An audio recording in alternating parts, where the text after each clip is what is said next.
ఓం శ్రీ గురుభ్యో నమః. హరి ఓం. భద్రన్నో అపి వాతయమనాః అగ్నిమీళే ఈళే భుజాం భుజాం యవిష్టం శాసా శాసా మిత్రం దుర్ధరీతుమితి ధరీతుం యస్య ధర్మన్ స్వాహా స్వా అరేణీః ఏణీః సపర్యంతి మాతురూథాః ఊథ ఇత్యూథాః యమాసా ఆసా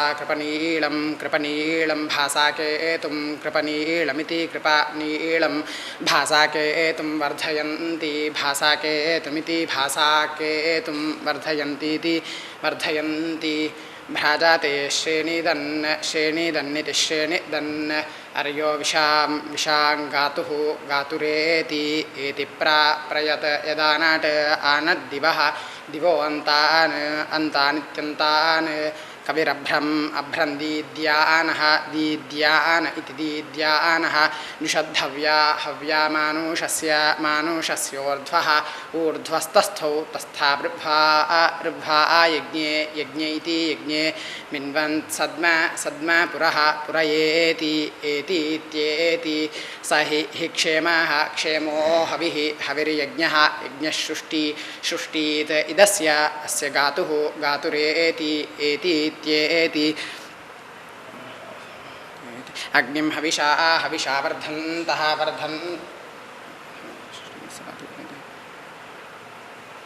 అగ్నిం హవిషా వర్ధంత ఇతి వర్ధంతః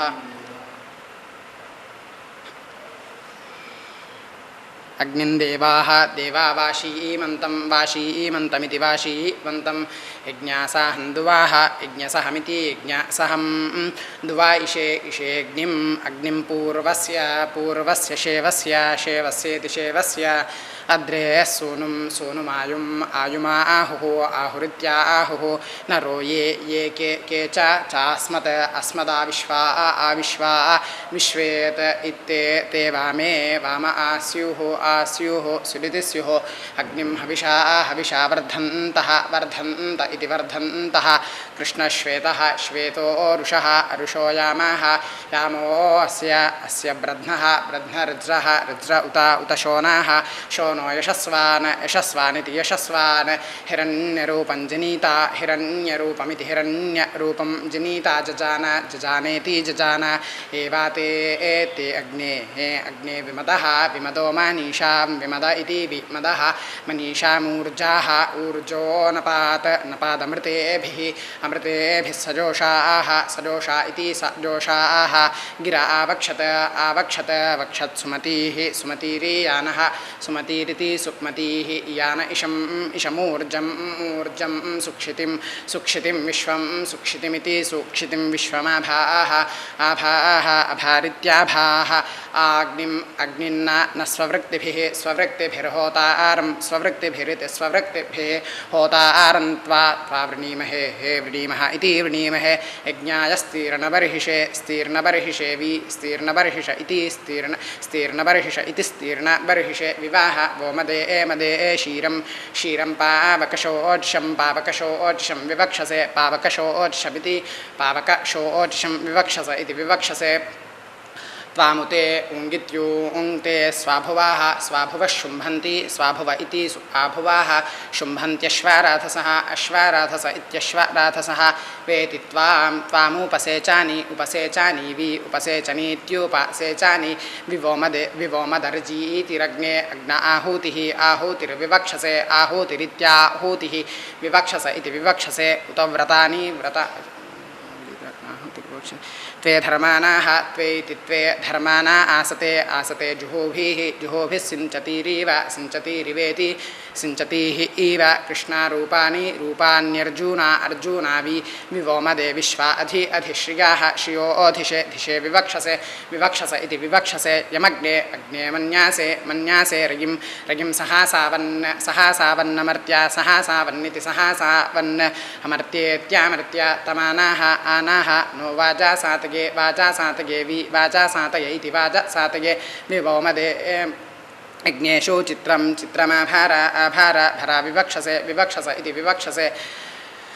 अग्निर्जातः जातो अथर्वणा विदद्विश्वानि काव्येति काव्या भवद्दूतः दूतो विवस्वातो विवोमदे प्रियो यमस्य काम्यो विवक्षस इति विवक्षसे यज्ञेषु यज्ञेष्वीलते अग्ने प्रयत्यध्वरे प्रयतीति प्रयति अध्वर इत्यध्वरे त्वं वसूनि काम्या विवोमदे विश्वा दधासि दाशुषे विवक्षस इति विवक्षसे त्वायज्ञेष्विदञ्चारूमग्ने अग्नेनि निषेदिरे सेदिर इति सेदिरे घृतप्रातीकं मनुषः घृतप्रातीकमिति घृतप्रातीकं मनुषो विवोमदे शुक्रं चेतिष्ठमक्षभिः अक्षभिर्विवक्षसे अक्षभिरित्यक्षभिः विवक्षस इति विवक्षसे अग्ने शुक्रेण शोचिषोरुप्राथिगसे बृहदिति बृहत् अभिक्रन्दन् वृषायसे अभिक्रन्दन्नित्याभिक्रन्दन् वृषायसे विषयस इति वृषायसे विवोमदे गर्भं दधासि जामिषु विवक्षस इति विवक्षसे कुह श्रुत इन्द्रः कस्मिन् अद्य जने मित्रो न श्रूयते इति श्रूयते ऋषीणां वायः क्षये गुहा वा चर्क्रीषे गिरेति गिरा यः श्रुत इन्द्रो अस्मे इत्यस्मे अद्यस्तवे वज्रिचीषमः ऋचीषम इत्यचीषमः मित्रो न नयः जनेषु जनेष्वायः आयः यशश्चक्रे असाम्या महोयः यस्पतिः शवासो असाम्या महः महोयः यस्पतिः पतिशवासः शवासो असाम्या महः आमहः महो नृम्नस्य तूतुजिरिति तूतुजिः भर्ता वज्रस्य धिष्णोः पिता पुत्रमिव पुत्रमिवेति पुत्रम् इव प्रियमिति प्रियम् युजानो अश्वा वातस्य धुनी देवः धुनी इति धुनी देवो देवस्य वज्रिव इति वज्रिवः स्यन्ता पथा विरुक्माता स्तोष्यध्वानः अध्वान इत्यध्वानः त्वान्त्याचीत् चिद्वातस्य वातस्याश्वागाः आगाः रज्रात्मना वहध्या इति वहध्यै ययोर्देवः देवो न मर्त्याः मर्त्यो यन्ता नकिर्विदाय्याः विदाय इति विदाय्याः अधग्मन्तोषणा पृच्छते वां कदर्थानः कदर्थेति कत अर्था न आग्रहं गृहमिति गृहम् जग्मथुः पराकाद्दिवश्च चग्मश्च च मर्त्यमिति मर्त्यम् आनाः न इन्द्रपृक्षसे हे पृक्षसे अस्माकं ब्रह्मोद्यातमित्युत यातं तत्त्वा याचामहे हे याचामहे वाह अवशुष्णं शुष्णयत हन्नमानुषम् अमानुषमित्यमानुषम् अकर्मा दस्योरभिनाः नो अमन्तुरन्यव्रातः अन्यव्रातो अमानुषः अन्यव्रात इत्यन्यव्रातः अमानुष इत्यमानुषः अमित्रहन् वधर्दासस्य दम्भयेति दम्भय तन्नाः न शूरैरुता उत त्वोतासो बर्हणा त्वोतास इति त्वा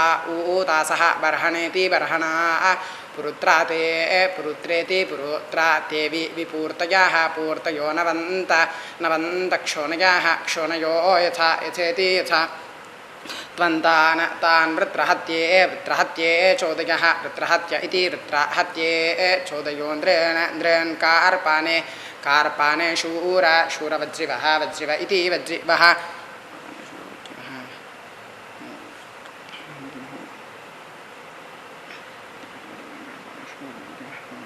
गुहा यदि कवीनां विशां नक्षत्रशवसामिति नक्षत्रशवसां मक्षूता ताते इन्द्रदानाप्नासः दानाप्नास आक्षाने दानाप्नास इति दानाप्नसः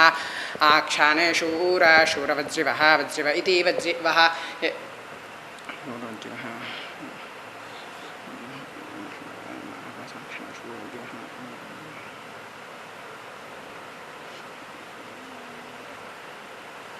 युद्धाः शुष्णस्य दम्भयाः दम्भयो जातं विश्वं सयावाभिरिति सयावभिः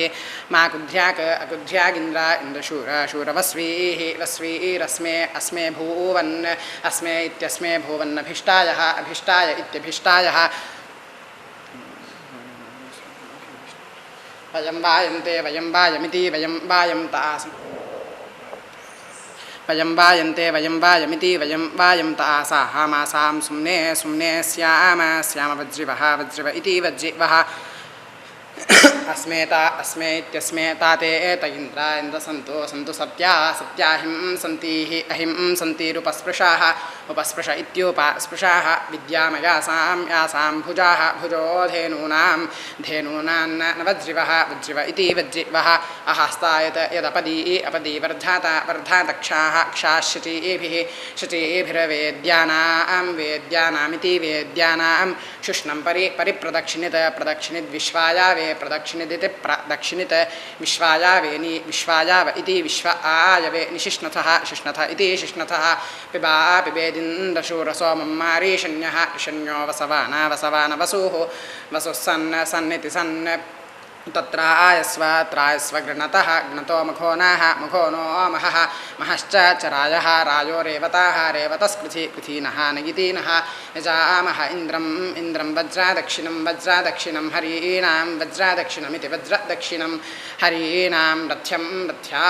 विव्रातानामिति विव्रातानां प्रश्मश्रु दोधूवदूर्ध्वथा भूत ऊर्ध्वथेत्यूर्ध्वथा सेनाभिर्दयामानो राधसेति राधासा हरि इति हरिन्वस्य अस्य यावने वने विदेवसु वस्विन्द्राः इन्द्रो मखैर्मखवा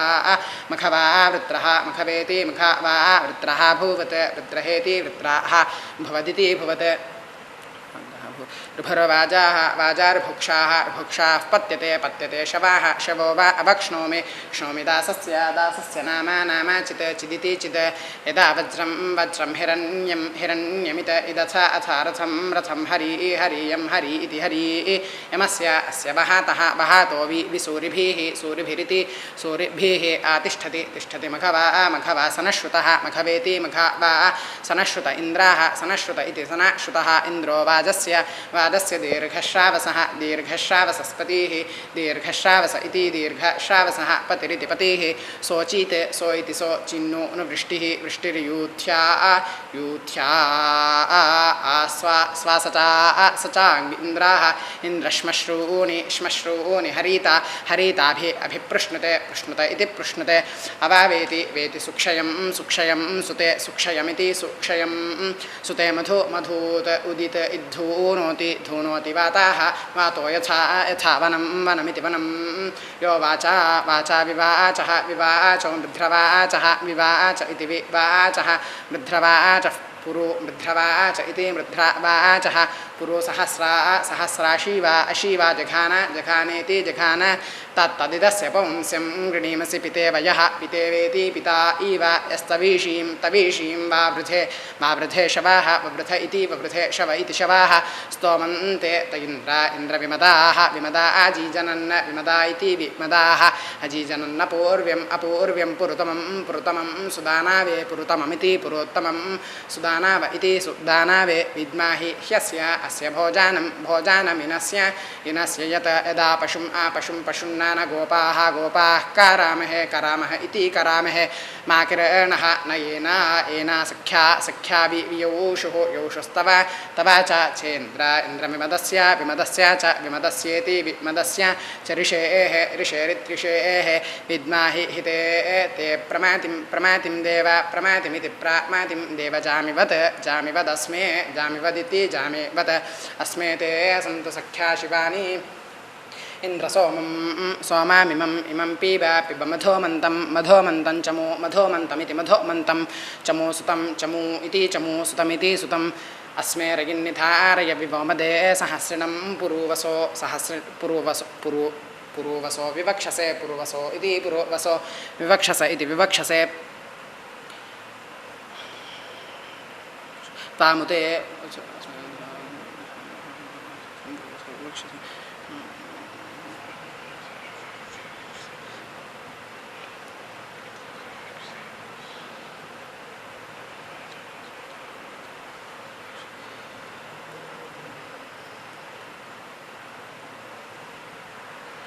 यज्ञेभिः यज्ञेभिरुक्थैः उक्थैरुपा हव्येभिः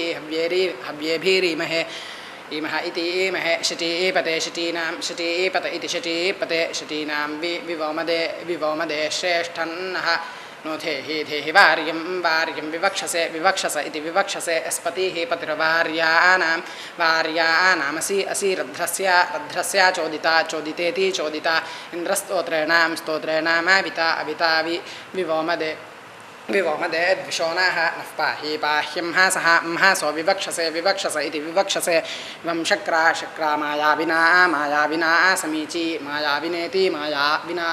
समीचीनिः समीची इति समीची निरामन्थतमित्यामन्थतं विमदेन यत् विमदेनेति विमदेन यदि ईडिता नासत्या निरमन्थतमिति अमन्थतं विश्वे देवाः अकृपन्त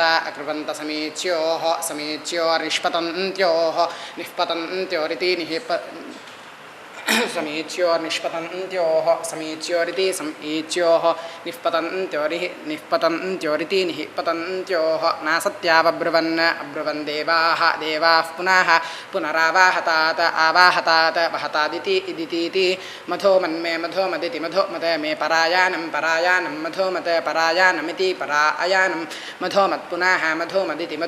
पुनरायानम् आयानमित्यायानं तानाः नो देवताया युवं मधोमतस्कृतं मधोमत इति मधोमतः कृतमिति कृतं भद्रन्नाः नो अपि वातयमनाः मनो दक्षामुत उत क्रतुमिति क्रतुम् अथा ते सख्ये अन्धासो विवोमदेरनन् गावो न यवासे विवक्षस इति विवक्षसे हृदि स्पृश इति हृदि स्पृशाः त आसते विश्वेषु सोमधामासु धामस्विति धामसु अथा कामा इमे मम विवोमदेवि तिष्ठन्ते वसूयवो विवक्षसे वसूयव इति वसूयवाः विवक्षस इति विवक्षसे उत व्रतानि सोमते ते अहं मीनामि पाक्येति पाक्या अधा पितेव पितेवेति पिता इव सूनवे विवोमदे मृळानाः नो अभिचीत वधाद्विवक्षस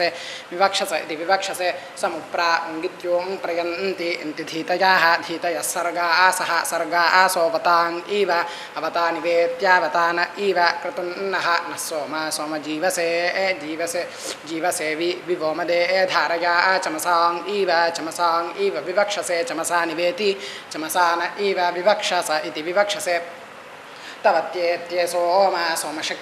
शक्तिभिर्निकामासः शक्तिभिरिति शक्तिभिः निकामास इति निकामासः विरिन्विरे इतिरिन्विरे वृत्सस्य धीरास्तवसाः तवसो विवोमदे व्रजं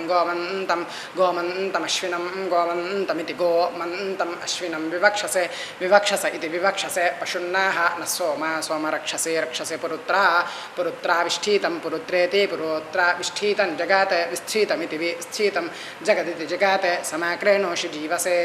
समाक्रेणोषीति समाक्रेणोषि जीवसे विवोमदे विश्वा सम्पश्यन् भुवन सम्पश्यन्निति सम्पश्यन् भुवन विवक्षसे तन्नाः न सोम विश्वतो गोपा अदाभ्यो भवेति भव सेधाराजन्नप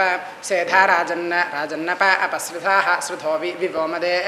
विवोमदे मानाः नो दुःशंसा ईशता दुःशंस इति दुःशंसाः ईशता विवक्षस इति विवक्षसे तन्नः सोम सुक्रतुर्वयोधेयाय सुक्रतुरिति सुक्रतुः वयोधेयाय जागृहि वयोधेयायेति वयः ध्येयाय जागृहीति जागृहि क्षेत्रवित्तारो मनुषः क्षेत्रवित्तार इति क्षेत्रवित्तारः मनुषो विवोमदे द्रुहोनाः नः पाहि पाह्यं हासः हासो विवक्षसे विवक्षस इति विवक्षसे तन्नाः नो वृत्रहन्तमेन्द्रस्य वृत्रहन्तमेति वृत्रहन्नतम इन्द्रस्येन्दो इन्दो शिवः इन्दो इति इन्दो शिवः सखा सखेति सखा यत्सीं सीं हवन्ते हवन्ते समिथे समिथे वि समिथ इति समिथे विवोमदे युध्यमानास्तोकसा तोकसा विवक्षसे तोकसा ताविति तोकसा विवक्षस इति विवक्षसे अयंघ घासः चतुरः तुरो मदाः मद इन्द्रस्य वर्धत प्रियः प्रिय इति प्रियः अयं कक्षीवातः कक्षीवातो महः महो विवोमदे मतिं विप्रस्य वर्धयद्विवक्षसे विवक्षस इति विवक्षसे अयं विप्राय दाशुषे वाजाङ्गीयर्ति गोमात इति गोमातः अयं सप्तभ्य आवरं सप्तभ्य इति सप्ताभ्याः आवरं वरं विवोमदे प्रान्धम् श्रोणं च तारिषद्विवक्षसे विवक्षस इति विवक्षसे प्रहिह्यच्छ अच्छा मनीषाः स्पार्हा इति नियुताः नियुत इति नियुताः प्रदस्रा नियुद्राथः पूषा नियुद्राथ इति नियुतराथः पूषा अविष्टुमाहीनः माहीन इति माहीनः यस्यत्यन्माहित्वं महित्वं वाताप्यं महित्वमिति महेत्वं वाताप्यामयम् अयं जन इति जनाः विप्र आवं सत धीतिभिश्चिकेत धीतिभिरिति धीतिभिः चिकेत सुस्तुतीनामिति सुस्तुतीनां सवेदा सुष्टुतीनामिन्दुः सुस्तुतीनामिति सुस्तुतीनाम् इन्दुर्नान पूषा वृषा वृषेति वृषा अभिप्सुराः अप्सुरः पुषायति व्रजन्नाः न आप्रूषायति पुषायति पुषायति वंसीमहि त्वा वयमस्माकं देवपूषन्निति पूषन् मतीनाञ्च साधानं विप्राणां आधवमित्याधवं प्रत्यर्थिरिति प्रति अर्थिः यज्ञानाम् अश्वहयो रथानाम् अश्वहय इत्यश्वहयः रथानामिति रथानां ऋषिः सयः यो मनुर्हितो विप्रस्य मनुर्हित इति मनोहितः विप्रस्य यावयत्सखः यवयत्सख इति यवयत्सखः आधीशामानायाः पतिः आधीशामानाया इत्याधीशामानायाः पतिश्रुतायाः शुतायाश्च शुचस्य च चेति च वासो वायोवीनां वासो वाय इति वासः वायः अवीनामावासांसि वासांसि मर्मृजदिति मर्मृजते इनो वाजानां पतिरिणः इनः पुष्टीनां सखा सखेति सखा श्मश्रु हर्यतो दूधोद्विवृथा आवृथायः यो अदाभ्य इत्यदाभ्यः आते ते रथस्य पूषन्नजाः अजाधुरं ववृत्युः विश्वस्यार्थिनः सखा सनोजा अनापच्युतः सनोजा इति सनः जाः अनापच्युत इत्यनापच्युतः अस्माकमूर्जा रथं पूषा अविष्टुमाहीनः माहीन इति माहीनः भवद्वाजानां वृथ इमन्नाः नश्नवद्धवं हवमिति हवम् असत्सु सुमे मे जरितः सः जरितरिति जरितः साभिवेगः अभिवेगो यत् अभिवेग इत्याभिवेगः सुन्वते यजामानाय शिक्षमिति शिक्षम् अनाशीर्दामहम् अनाशीर्दामित्यनाशीः दाम् अहमस्मि प्रहन्ता सत्यधृतं प्रहन्तेति प्रहन्ता सत्यधृतं वृजनायन्तं सत्यधृतमिति सत्यधृतं वृजनायन्तामाभं वृजनयन्तमिति वृजनायन्तम् आभमित्याभुम् यदीत इदहम् अहं युथये सन्नयान्यदेवयून् सन्नयानीति सन्नयानि अदेवयून् तन्वा अदेवयूनित्यदेवयून् तन्वा शूषुजानानिति शूषुजानान् अमाते ते तुम्रं वृषभं पाचानि तीव्रं सुतं पञ्चदशमिति पञ्चदशं निषिञ्चं सिञ्चमिति सिञ्चं नाहं अहं तं वेद वेदयः य इति ब्रवीति ब्रवीत्यदेव यून् अदेव यून् समराने अदेव यूनित्यदेव यून् समराने जघन्वान् समरान इति समराने जघन्वान् इति जघन्वान् यदावाख्यात अवाख्यत् समरानम् अवाख्यदित्याव अख्यात समरान मृगावत समरानमिति समरानं मृगावदात् आदित इद्धा हवेः मे वृषभा वृषभा प्रब्रुवन्ति ब्रुवन्तीति ब्रुवन्ति यदज्ञातीषु अज्ञातीषु वृजनेषु वृजने यदज्ञातीषु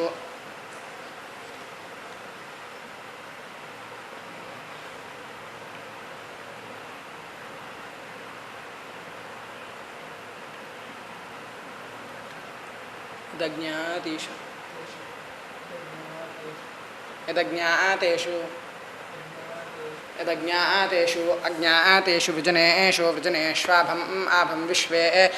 यदज्ञातेषु अज्ञातेषु वृजनेषु वृजनेष्वाभुं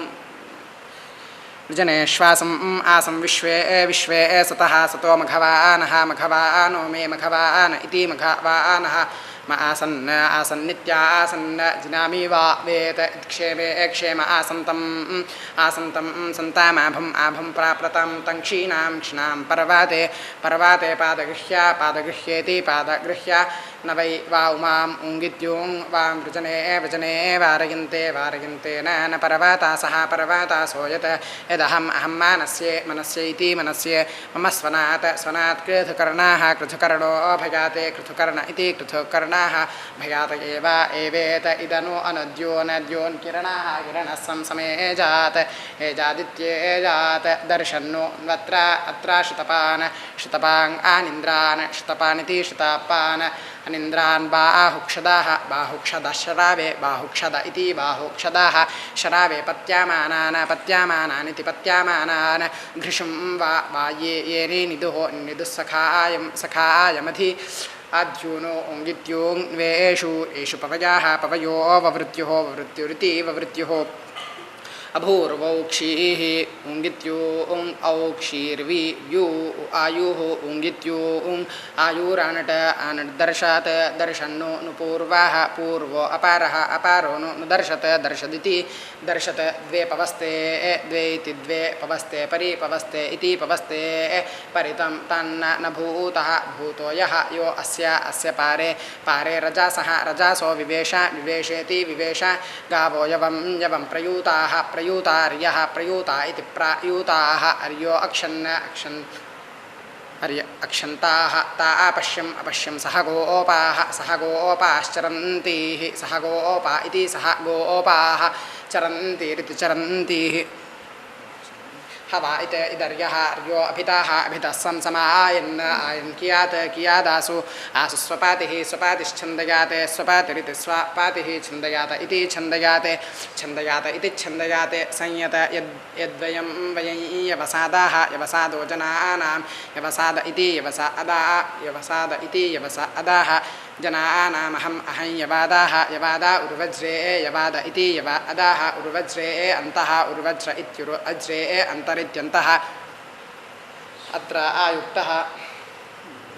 संयत यद्वयं वयं यवसादो जनानां यवसाद इति यवसादाः जनानामहम् अहं यवादा उर्वज्रे यवाद इति यवादाः उर्वज्रे अन्तः उर्वज्र इत्युर्वज्रे उर्वज्र इत्युर्वज्रे अन्तरित्यन्तः अत्र आयुक्तः युक्तो अवसातारामिच्छात अवसातारमिच्छादथो अयुक्तम् अथो इत्यथो अयुक्तं युनजद्ववन्वानिति ववन्वान् अत्रेत इदु मे उङ्गित्यो मेमंससे हेमंससे सत्यमुक्तं द्विपादिति द्विपात् चयत चतुष्पात् संसृजानि चतुष्पादिति चतुःपात् संसृजानीति संसृजानि स्त्रीभिर्यः यो अत्र वृषाणं पृतन्यात् युद्धः अयुद्धो अस्य अस्य विभाजानि भजानि वेदाः वेद इति वेदाः यस्या अनक्षा दुहिता जातो जात्वा सा आसकः कस्तां तां विद्वान् अभिमन्याते मन्याते अन्धामित्यन्धां कतरो मेनिं प्रतिपतितं तं मुचाते यः ईं वहाते यः ईं वा वरेयादिति वरेयात् हियाति योषा मर्यतः वर्यतो वधूयोः परिप्रीता वधूयोरिति वधूयोः परिप्रीता पन्यासा परिप्रीतेति परिप्रीता पन्यासा वार्येनेति वार्येण भद्रा वधूर्भावति भवति यद् इत्सुपेशाः सुपेशा इति सुपेशाः स्वयं सा मित्रं वनुते जने चिदिति चित् पत्तो जगार प्रत्यञ्चामत्ति अत्तिशीर्ष्णा शिराः शिरः प्रति दधो वरूथमिति वरूथम् आसीन ऊर्ध्वामुपशिक्षिणाति ञङ्गुत्तानामनु अन्वेति एति भूमिमिति भूमिं वहन्नच्छायो अपलाशो अर्वा तस्थौ माता विशीतोऽत्ति विशीत इति विशीतः गर्भ इति गर्भः अन्यस्या आवत्सम्रीहति मीमायकया भुवानि दाथे धेनुरूथाः सप्तवीरासाः वीरासोऽधरादुत उदायन् आयन्नष्टा अष्टोत्तरात्तात्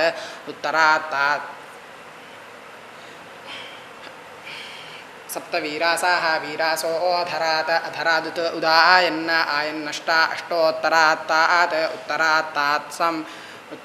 समाजग्मरन् अजग्मरन्ते तैदिते न वा पश्चातात् स्थिविमन्ता आयन्न स्थिविमन्त इति स्थिविमन्ताः आयन् दश प्राक् सानुवि वितीरन्ति तिरन्त्यश्नाः अश्न इत्यश्नाः दशानामेकं हरिः ओम्।